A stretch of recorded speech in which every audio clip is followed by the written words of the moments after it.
TNPSC படிச்சுட்டு இருக்க ஸ்டூடெண்டா இருந்தா இந்த வீடியோ உங்களுக்கு தான். சொன்ன மாதிரியே குரூப் 1 நோட்டிபிகேஷன் விட்டுட்டாங்க. இன்னைக்கு ஏப்ரல் 1 இன்னைக்கு வந்து நோட்டிபிகேஷன் வரதா சொல்லியிருந்தாங்க. சொன்ன மாதிரியே உங்களுக்கு நோட்டிபிகேஷன் வந்து விட்டுட்டாங்க. ஓகேவா? உங்களுக்கு எப்போ வந்து லாஸ்ட் டேட் அப்படின்னா பாத்தீங்கன்னா ஏப்ரல் 30ஆம் தேதி தான் உங்களுக்கு வந்து லாஸ்ட் டேட். எக்ஸாம் எப்ப அப்படின்னு பாத்தீங்கன்னா உங்களுக்கு வந்து ஜூன் 15ஆம் தேதி உங்களுக்கு வந்து எக்ஸாமுங்க. ஓகேவா? ஸோ நீங்க வெப்சைட்ல போய் டேரக்டாவே அப்ளை பண்ணிக்கலாம். ஆன்லைன் அப்ளை இருக்கு பாத்தீங்களா, இதுல போய் நீங்க அப்ளை பண்ணிக்கலாம். யாரெல்லாம் இந்த எக்ஸாம் எழுதலாம் அப்படின்னா நீங்க ஒரு கண்டிப்பா டிகிரி படிச்சிருக்க ஸ்டூடெண்டா இருக்கணும். ஓகேவா? மினிமம் குவாலிஃபிகேஷன் இதுக்கு என்ன இருக்குன்னா டிகிரி நீங்க படிச்சே இருக்கணும். பிஎஸ்சி பி எதுனாலும் நீங்க படிச்சுட்டு இருக்கலாம். அந்த மாதிரி நீங்க ஒரு ஃபைனல் இயர் ஸ்டூடெண்டா இருக்கீங்க, அதாவது பிஎஸ்சில 3rd இயர் படிச்சுட்டு இருக்கேன், பி இல்லைனா 4th இயர் படிச்சுட்டு இருக்கலாம், நீங்களுமே இந்த எக்ஸாம் வந்து அப்ளை பண்ணலாம். ஓகேவா? மினிமம் 21 வயசுல இருந்து மேக்ஸிமம் 39 வயசு வரைக்கும் இருந்தவங்க இதை வந்து அப்ளை பண்ணணும்னு சொல்லியிருக்காங்க. ஏஜ் ரிலாக்ஸேஷன் வந்து கம்யூனிட்டி வைஸ் வந்து கொடுத்துருக்காங்க. நம்ம டெலிகிராம் சேனல் இதுக்கான ஃபுல் டீடைல்ஸ் வந்து கொடுத்துருக்கேன், பார்த்துவாங்க. இதுக்கான சிலபஸ்மே நம்ம டெலிகிராம் சேனல் வந்து கொடுத்துருக்கேன். டெலிகிராம் சேனல் லிங்க் வந்து நம்ம இன்ஸ்டாகிராம் பயோல இருக்கு, டச் பண்ணி உள்ள போய் பார்த்துக்கோங்க. ஓகேவா? ஸோ இன்னும் அப்ளை பண்ணாதீங்க, சீக்கிரமா அப்ளை பண்ண ஆரம்பிச்சிருங்க. லாஸ்ட் டேட் வரைக்கும் தள்ளி போடாதீங்க.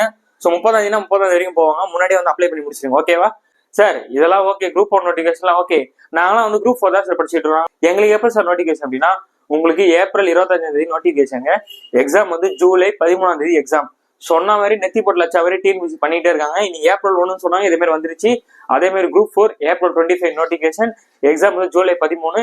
இன்னும் நீங்க படிக்காம நோட்டிஃபிகேஷன் பாத்துக்கலாம் அப்படின்னு சொல்லிட்டு சுத்திட்டு இருந்தீங்கன்னா தயவு செஞ்சு படிக்க வேலையை ஆரம்பிச்சிருங்க. சிலபஸை முடிச்சே ஆகணும்.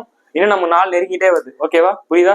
இன்னும் டைம் வேஸ்ட் பண்ணிட்டு இருந்தா ஐபிஎல் பாக்குறது, ஃப்ரெண்ட்ஸ் கூட சுத்திட்டு இருக்கிறது அப்படி இப்படின்னு சொல்லிட்டு நீங்க பண்ணிட்டு இருந்தீங்கன்னா லாஸ்ட் வந்து படிக்காம இருக்கு உங்களுக்கு தான். ஏன்னா தமிழ்நாட்டில் இருக்கிற எல்லாருமே இப்ப படிக்க ஆரம்பிச்சிட போறாங்க. ஓகேவா? ஸோ நீங்களும் டக்குன்னு படிக்கிற வேலையை பாருங்க. ஸோ உங்களுக்கு என்ன பண்ணணும்னு புரியுன்னு நினைக்கிறேன். ஸோ அடுத்த ஒரு பயனுள்ள வீடியோ சந்திக்கிறேன். பாய்.